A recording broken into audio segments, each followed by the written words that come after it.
the truth and travel the long road to justice together. What you know, Alibis? Welcome to another episode of Pretty Lies and Alibis. I'm Gigi. Hope you're having a great Tuesday. It's almost over. I'm a little late. Just got off the STS podcast with Kay and Larry Woodcock. We had a great conversation. If you didn't see it and you're on my social media, the links are all over the place. Also, if you're on YouTube, don't forget to hit subscribe. A little click helps my channel. It's one way to support the podcast with just literally clicking your finger down. I appreciate you if you do. And I will post the link to that live that I just got off of in the community. So we have a little message board. So head over there and I will put the link up later this evening. We're going to jump right into the music fact of the day. Which girl band is the most successful of all time? That would be the Spice Girls. They've sold over 100 million records. And I'm going to tell you, if Wannabe comes on, the volume's going up. And I'm going to be singing. It's one of those songs. Never cannot sing when it comes on. We're going to jump into the final episode of covering Shiny Happy People, Duggar Family Secrets. Learned a lot of really disturbing stuff. So what we've learned. When the molestation became public back in 2015, the Duggars gave statements to the media. Josh said, 12 years ago, as a young teenager, I acted inexcusably, for which I'm extremely sorry and deeply regret. I hurt others, including my family and close friends. I confessed this to my parents, who took several steps to help me address the situation. We spoke with the authorities where I confessed for my wrongdoing, and my parents arranged for me and those affected by my actions to receive counseling. I understood that if I continued down this wrong road, that I would end up ruining my life. Well, job well done, Josh, because you ruined your life. In the episode, we left off with Josh in the police car. He was sitting in there with an investigator. They were executing that search warrant on the car lot at the time. And Josh asks, so what are you here for? The investigator says they're part of a specialized task force called Internet Crimes Against Children. And Josh oddly says, yep. The investigator says based on an ongoing investigation, they were able to get from this IP address one specific video and one folder containing 65 images is what they were looking for. Josh says, okay. He asked if there's something going on with my devices, and the investigator said that's what led us here. Yes. Josh says, okay. They cut to a news clip from a local news station where they show the car lot and say they were searching a business associated with Josh Duggar. When I saw that, my first thought immediately went to why we're here. Deanna, Jim Bob's sister, said Jim Bob told her it was an ex-convict who had done it that had been an employee at the car lot. And he told her it's all going to be fine. It's going to blow over. It's not true. None of it's true. So he lied to his sister. So, I mean, you see Michelle and Jim Bob giving a speech. And Michelle says, the things our children will do when their parents are not around. You know, that verse that said, a child left to itself will bring its mother to shame. That is so true. Jill said the Sun publication showed up to her door asking if it was true Josh was about to be arrested, and Jill said she didn't want to comment. They show a news clip announcing his arrest by the U.S. Marshals, and they show a video of him being brought into the booking center of the jail. They show clips of different news reports just recounting he had been arrested. Cousin Amy said she just could not believe what was in the news, and Bobby said it was like living in the Twilight Zone. He was charged with 2 counts of receiving and possessing child abuse materials. Jim Bob and Michelle released a statement saying, we appreciate your continued prayers for our family at this time. The accusations brought against Joshua today are very serious. It's our prayer that the truth, no matter what it is, will come to light, and this will be resolved in a timely manner. We love Josh and Anna and will continue to pray for their family. They show a clip of Josh leaving the courthouse after his bond was posted. Yes, he did get to leave. And reporters asked him if he downloaded the material, and he, of course, did not comment. They show a clip from Entertainment Tonight saying a spokesperson for TLC told them they would not be moving forward with the Duggar family reality series. They show Cousin Amy. She's crying, and she said, it's the epitome of evil. I don't think there's anything worse than what he had downloaded. Bobby and Jim Holt are on screen. Homeland Security came to their house and said, Mr. Holt, I'm sure you know why we're here. It's about Josh Duggar. Bobby said they were told it was not about his past behavior. Derek said he texted Josh and said, hey, I'm hearing rumors. Is that even true? Josh said, absolutely not. especially something of that nature. Now, the Duggar family released a statement the day that the search was happening. This was through Jim Bob's PR guy, Chad Gallagher, about the Homeland Security raid. We were shocked to see a news report today state that our home was raided by federal law enforcement agencies. This is not true. To the best of our knowledge, it's also not true that any member of our family is the target of any investigation of any kind. Living a life in the public eye has taught us that it is best not to reply to every rumor and piece of fake news that is circulated online. It would be a full-time job if we attempted to. However, because of tonight's media coverage, we thought it is important to address this rumor with you. Thank you for the love and support. We can always count on you, our fans and friends. Derek said the family knew the day they released this statement that there was an investigation into Josh and they knew what it was for. Derek said, "You may fool the public, but eventually if there's something to this, people will realize it." Jill said they were curious to see how everything unfolded and really just get to the truth. Well, old Jim Bob, a month before Josh goes to trial for some of the worst things you could go to trial for, Jim Bob's like, "Hey, guess what, Arkansas? I'm running for state senate." He said, quote, "It's where my wife, Michelle, and I have raised our 20 children. It's where we've grown our small businesses. It's where we've built a life centered around our faith, family, and friends. Our family has been blessed by God in so many ways. We found his love and goodness to be our source of strength in both most recent joyous occasions and our darkest moments. It's important to us to give back and help others in every way we can." Jim Bob said the foundational principles that make the United States great are under threat like never before. Now more than ever, we need a bold voice that is pro-family, pro-business, pro-gun, pro-life. It's time for conservatives to demand courageous leaders that puts Arkansas's families, jobs, and our constitutional liberties first. I look forward to being your voice in the Arkansas Senate. In a post titled "Why I'm Running," Jim Bob says, "I will not allow the liberal left, the social media, or fake news to define me and my family." Boy, he was playing the blame game. Cancel culture and the radical left want to keep us from being involved in politics. Bobby and Jim were just shocked that he decided to run. He texted his old buddy Jim Holt that he was running and also sent him the website for donations. I'd have sent him like a penny. Jill got a news alert on her phone about her dad running for state senate, and she was like, "What?" Heather Heath said that Jim Bob's running was actually the embodiment of a fundamentalist dad. Derek said they were hearing conspiracy theories from Jim Bob himself, like Josh's trial would have never happened if Trump had been in office. Jill said Jim Bob was grasping for anything. Eve said Jim Bob likely didn't think it was wrong to run, but probably justify it with something like Satan is using this as a distraction to bring down your ministry. So still run for office because you're going to do God's work. Chad said the mindset comes from the Institute. They show a clip of Bill Gothard saying we are in a culture war and we want to see that culture war won by the Lord. Chad said the goal was likely to have one generation start off this godly chain of events that the next generation would amplify until ultimately the world is taken over for Jesus.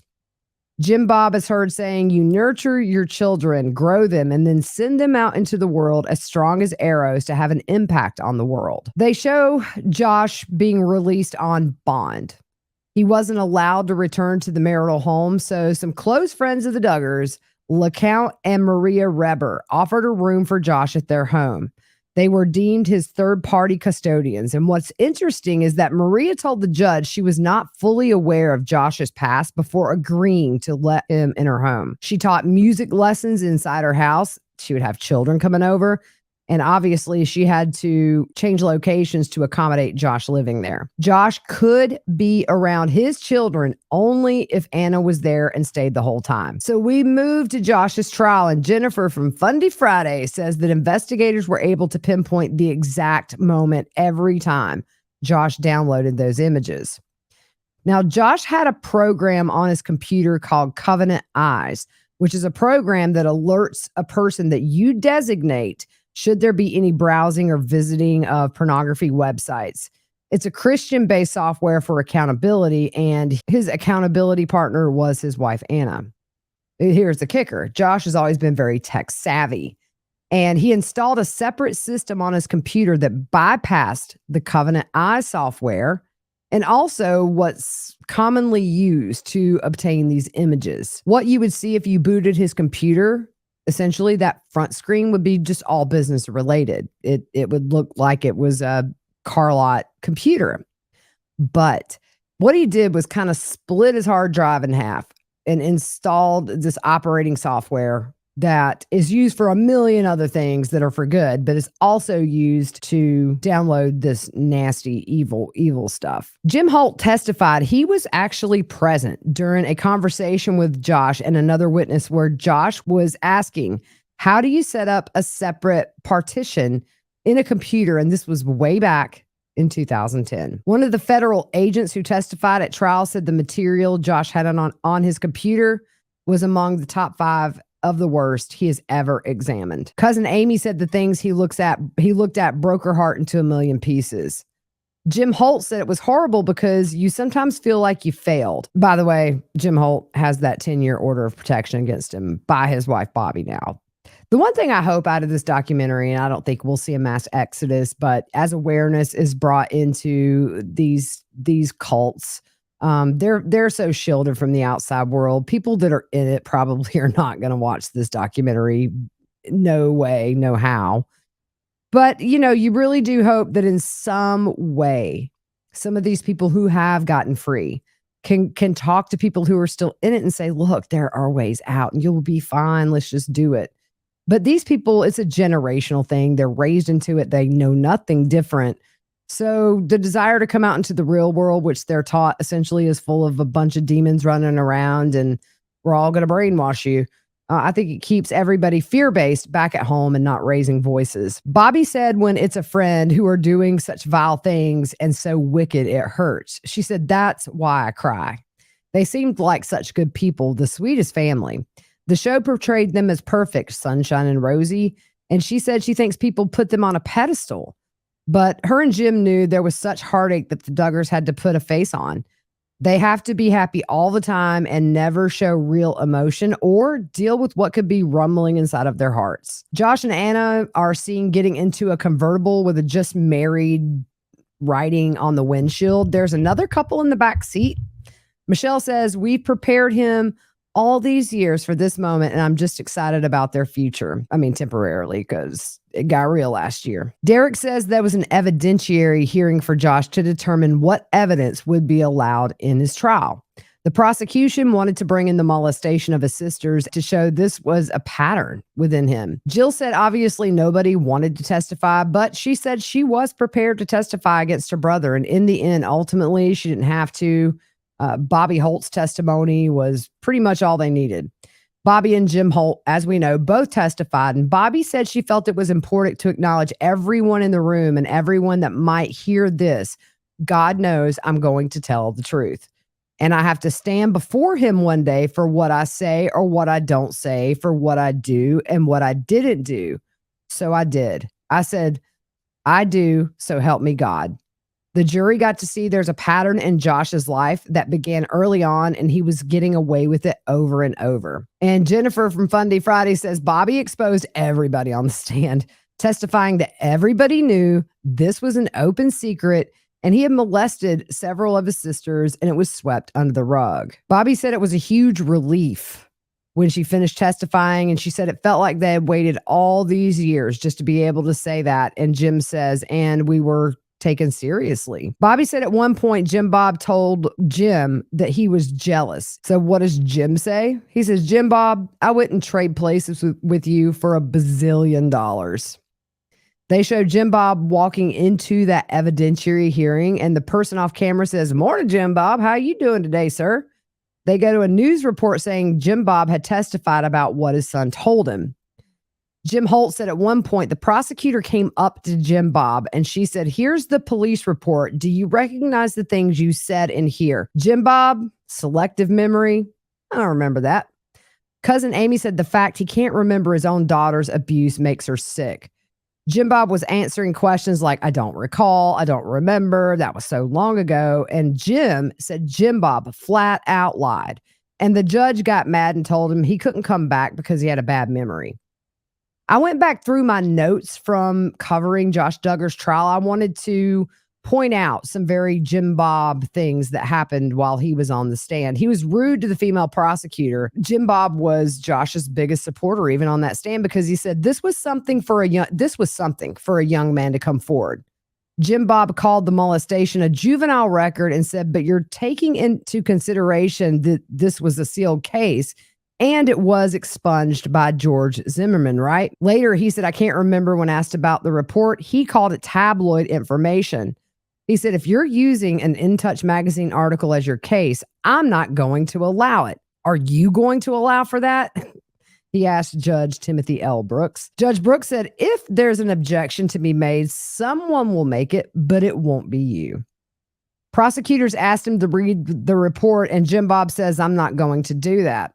They said, you can read it to yourself. So after reading, he said his memory just wasn't jogged. He gonna have to go to heaven and stand up for some big old line. Jim Bob said, I did not write the police report. I don't know what all was put in that. I don't know who put, I don't know what the investigator. You'll have to bring them in and ask. He did remember Josh coming to Michelle about inappropriate touching back in 2002. He did not remember Josh's wording. Jim Bob said, we were shocked that happened, but we were thankful. He came on his own and told us. He told me that he had touched some of the girls while they were sleeping on their clothes. That was a lie. Bobby testified that Josh said he inappropriately touched the 4 Jane Does over and under their clothes. When the 2006 police report came up while he was testifying, Jim Bob said it was a very difficult time in our family's life. When we went to the Child Safety Center, they told us this all would be kept confidential. And for you guys to use a tabloid to bring it back up, it's very unprofessional. The judge told Jim Bob, Mr. Duggar, I recognize this is perhaps a very unfair position that you're placed in, and I appreciate that. This is not a debate. See, what happened is this. Jim Bob went in there thinking he had the divine authority of Gothard and God and thought he was going to run his line of questioning, and he got shot down. Guess what? Jim Bob don't like authority. Isn't that kind of coincidental? Ultimately, the judge said Jim Bob's testimony was not credible and he would not be allowed to testify at the trial. The judge said he recalled that Duggar inappropriately touched the children while they were sleeping on more than one occasion, but beyond that, his memory failed him. The judge essentially said Jim Bob's memory lapse was convenient. He said Bobby Holt's testimony would suffice. She broke down on the stand, detailing graphic details of the molestation. 2 years later, in 2005, we know Josh told Bobby more graphic things about the molestation. All right, so now we're done with my notes and back to the documentary. Jill says the hardest parts for her was the molestation being brought up. As we know, she felt like it never should have been public knowledge, and she begins to cry and says she hopes and prays this never happens to anyone ever again. I've been on the road covering trials for 12 weeks so far this year, and Base has made my travel so much easier. It's an overpacker's dream. It can be hard to fit everything in, especially when it comes to luggage, but with Base, there's room for everything. Base was created by actress Shay Mitchell to make sleek and affordable bags, luggage, and accessories designed to help you travel effortlessly while still looking fashionable. Base has thought of everything you could ever want in a piece of luggage. 360-degree gliding wheels, a cushion handle, a built-in weight indicator that has saved me from last-minute overweight luggage fees and scrambling to balance weight between my bags. We've all been there. It also has washable bags for your dirty clothes and all the interior pockets you need to keep organized. Their luggage comes in multiple sizes and colors, and for shorter trips, the Weekender bag is super functional. It even has a place to store your shoes separately. I can see why Base has over 30,000 5-star reviews, one of those from me. Right now, Base is offering my listeners 15% off your first purchase by visiting basetravel.com/whattheworld. Go to basetravel.com/whattheworld for 15% off your first purchase. That's Base, BEIS travel.com/whattheworld. They show Josh and Anna leaving the courthouse after the jury got the case and they were in deliberations. They show the paparazzi taking pictures of Jim Bob. He was definitely walking with purpose and walking kind of around the photographers. What happened to Jim Bob? Well, he lost the election in a bad way. He only got 15% of the vote. That was just days after Josh was found guilty. So double whammy. Alex Harris, an attorney and former Joshua Generation leader, is introduced on the documentary. Alex is a graduate of Harvard, and he was a law clerk for Justice Anthony Kennedy of the U.S. Supreme Court. Alex says the Joshua generation is one of the most ambitious and lots of modern evangelical history, and almost no one has ever heard of. It's a decades-long, multi-generational plan to raise up an elite strike force of Christian homeschool graduates to infiltrate the highest levels of government and to position the best and brightest of the Christian homeschool movement to assume positions of power, influence in government and the law. Christian homeschool graduates would become senators, president, and most importantly, the U.S. Supreme Court justice to bring America back to its rightful position as a Christian nation. Eve says a lot of the men who came up with the idea for the Joshua generation were influenced by Gothard and the IBLP by attending those seminars, and they were behind the quiverful ideals. She said Gothard was the template, and he got his hands into everything. It starts in high school with groups like Teen Pact and Generation Joshua, which were given to homeschool kids civics training and like organizing training. There were worldview camps and homeschool debate clubs, and you could take on any liberal or atheist argument or a statement and debunk it. That's what they trained these kids to do. Their children was going to be the force that was going to conquer for the kingdom of God. A young man is shown on a promotional video saying it's how we defend our faith. The training ground for this real battleground is that dark world outside. He said Alex said the real story behind the Duggars is a much bigger one. Eve said they all went to the Capitol. She went frequently. They knew all their representatives and she knew all the senators. They would tell them, this is what we want. This is how we would like for you to vote. And Eve said they were very loud politically. Kristen said the kids are trained in political engagement and they send them to the halls of Congress and into the White House as interns. In a promotional video for Patrick Henry College, it says PhD grads have served as press secretaries in the White House, the Senate, and the House of Representatives. They've excelled at the FBI, CIA, and the Department of Homeland Security, clerking for Supreme Court justices and also in Trump's cabinet. Eve said they're everywhere if you look for them. They show a story about 21-year-old Elise Hall, who won a Senate seat in the Oklahoma State House of Representatives. Then they show Joshua Generation member Madison Cawthorn speaking. He's talking about the left-wing movement, forcing children to endure radical expressions of sexuality.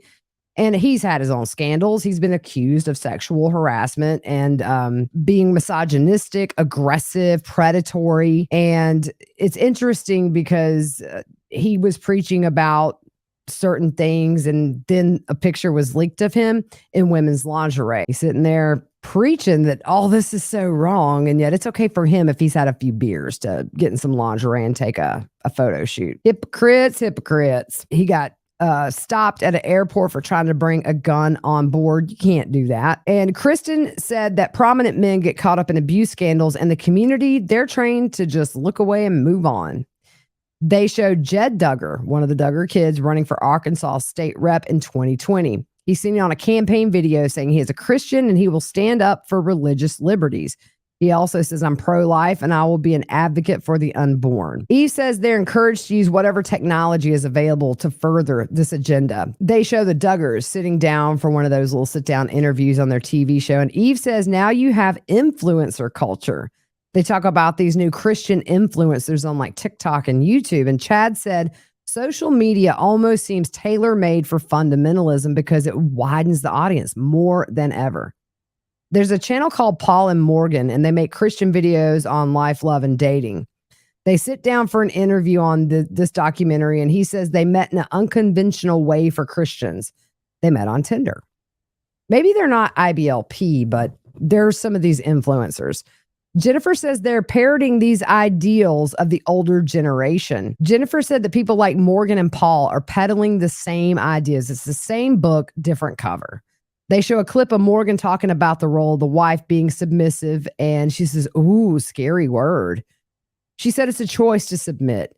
She said they have their channel to be a light to just one person out of a million. If that's what it takes, praise God.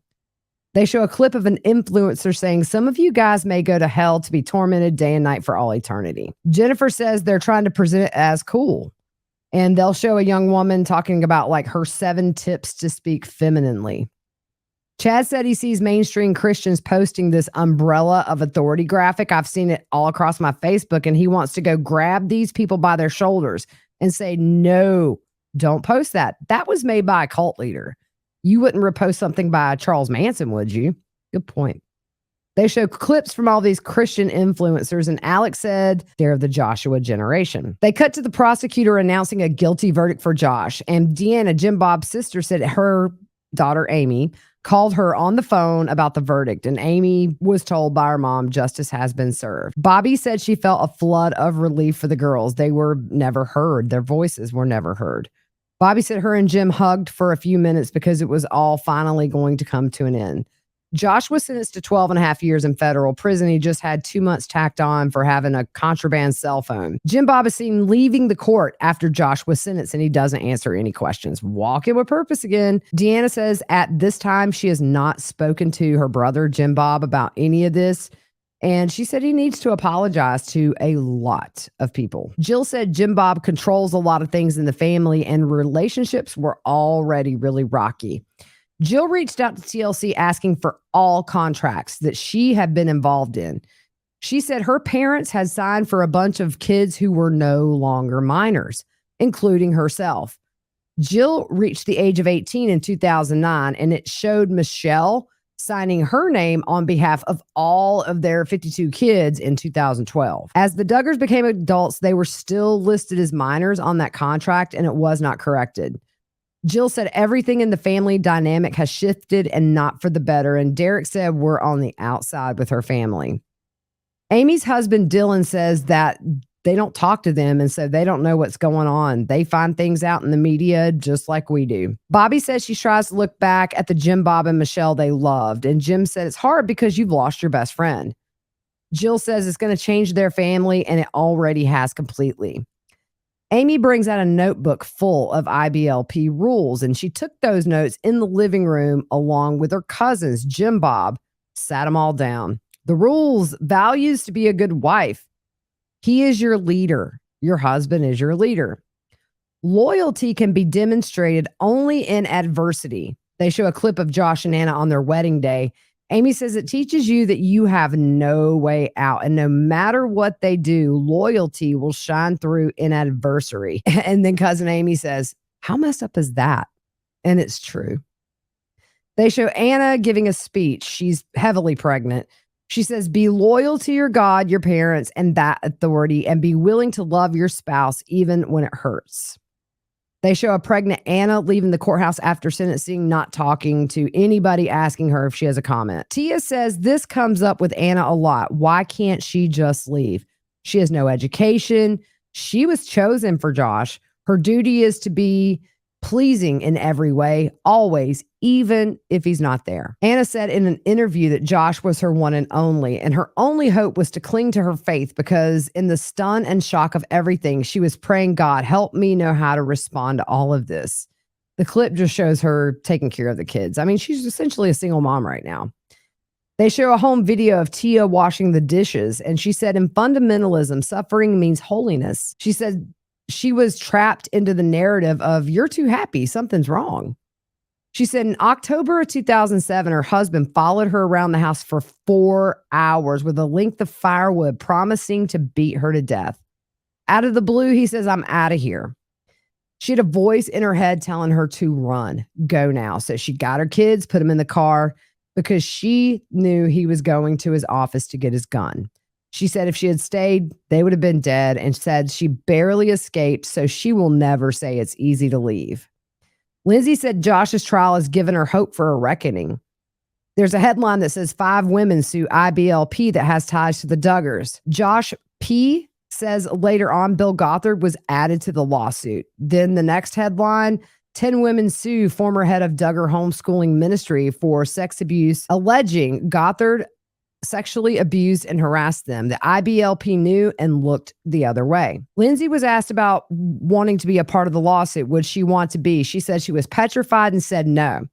Emily felt she would be in danger, but she joined in as Jane Doe number 3. She said it was rehashing the worst moments of your life over and over, and it was tough. She said the cost was too high, and one factor was the statute of limitations. It's like 3 years there. They show a tweet from Gothard. Yes, he's still out there. It reminds me of like Voldemort in Harry Potter. I remember a scene where one of the kids asked Hagrid, "Do you think he's still out there?" And Hagrid's like, "Oh, yeah, he's still out there. He's weak, but he's still out there." So, yeah, he's kind of like the Voldemort of the IBLP. But he has a Twitter. So if you guys want to go tell him a big fat hello, hope he's having a great day, you can find him on Twitter. But he tweeted out after this lawsuit was dismissed, a huge victory, conspiracy exposed, lawsuit dropped. Lindsay said she knew the organization was big enough with a lot of money, and she said it was a David and Goliath situation. Gothard countersued each of the women for $18,000 apiece. Brooke said her and a friend heard about the hearing in Chicago, and they decided to go. They wanted the victims to feel validated and heard. John Cornish, who is one of the co-founders of that Recovering Grace website that helps people who are coming out of the IBLP, gave Brooke Bill Gothard's phone number. And she says, well, we're in Chicago. Why don't we go see him? She said he used to speak to stadiums and now he just sits alone in the house. She said he was waiting at the front door in a suit and a tie and his hair was fixed. His living room was covered in boxes full of his 37 self-published books he had written. They sit down and he says he wants to pray for me. He looks at the floor and closes his eyes and she does the same. And then she says, why am I pretending? So she looks up, opens her eyes. And when she does, Gothard is looking at her. She said it was like looking the devil in the eyes. She said at that moment, everything made sense to her. They show a montage of clips of Gothard speaking at different conferences. And she said, it was just a man the whole time. Emily said when she testified in court, she made eye contact with Gothard and said she had taken her power and her voice back.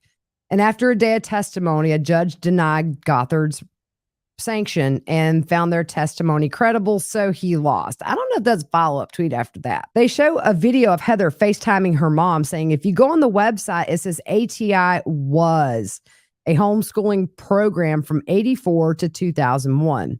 She said now they're selling the wisdom booklets as a Bible study available to anybody. Heather says she takes it as a victory at face value because they're scared. As we know, the IBLP still exists. Tia says some of the former ATI kids are struggling financially, as could be expected. Eve said when she read The Handmaid's Tale in college, she realized that was her life. She said in that time frame was her dealing with the power struggle with her dad and if he considered her to be an adult or totally under his authority. She said it created a sense of urgency in her to understand what she had been raised in. Tara and Floyd were married in 2005, and in 2012, the curtain dropped. Tara had a lot of health issues after giving birth to their son. She was sick. She was having these strokes, and she didn't know it, but Floyd had given up, so he started drinking, and they actually separated for a while. She was a single mom, and Floyd said he had a lot of time to drink. Ultimately, they get back together. Laura says in the cult, your whole fear is your kids ending up bad. Laura herself ended up in jail. She started shoplifting in her 20s, and she said, I don't know why I did because I didn't need the stuff. She got into an addiction recovery program, and the first thing they asked her was to dive into her childhood, which she had never done before. Chad also started going to see a counselor after feeling panicky, started having kind of some panic moments. His counselor, same thing, dive into your childhood. And she told him, you need to consider reaching out beyond what you were taught, go to different churches. Lindsay said deconstruction is deciding for yourself if the things you were taught is really the truth you believe in. And if it's not, what would it look like? Do you even believe in God? They show clips of people seen in the documentary using their own social medias and just kind of a coming out of the dark vlogs that they're doing where they're talking about their freedom and breaking free. Eve said the deconstructing is exhausting because everything you believe is suddenly turned upside down and your thinking is all new as well. You're thinking in a new way. Tia went to college, got a PhD. It was kind of like, hey, you're going to make me read these wisdom booklets for my education? I'm going to go all out and get a PhD. Good for you, Tia. They show an older video of Ginger Duggar saying, I've sinned against God and I cannot save myself. And then we see a very recent Ginger. She's so gorgeous on a video conference saying she's changed. They had followed Bill Gothard, and their show influenced a lot of people to get into the IBLP. They had followed Bill Gothard, her family, and their show influenced a lot of people to get into the IBLP teachings. And she said, I'm correcting this by saying, don't follow these techniques. They are so harmful. Then they show a copy of her book, Becoming Free Indeed, and my story of disentangling faith. So good for her. Jill said that Ginger was saying how there was a lot of fear growing up for them. Cousin Amy said watching Jill change to what she's become now, it's night and day. And Cousin Amy said she is very proud of her. Jill said eventually you make your own decisions, like her getting a nose ring. She said it's a piece by piece, little by little movement. Eve says, we've lived it. They made us live it. And we have some things to say.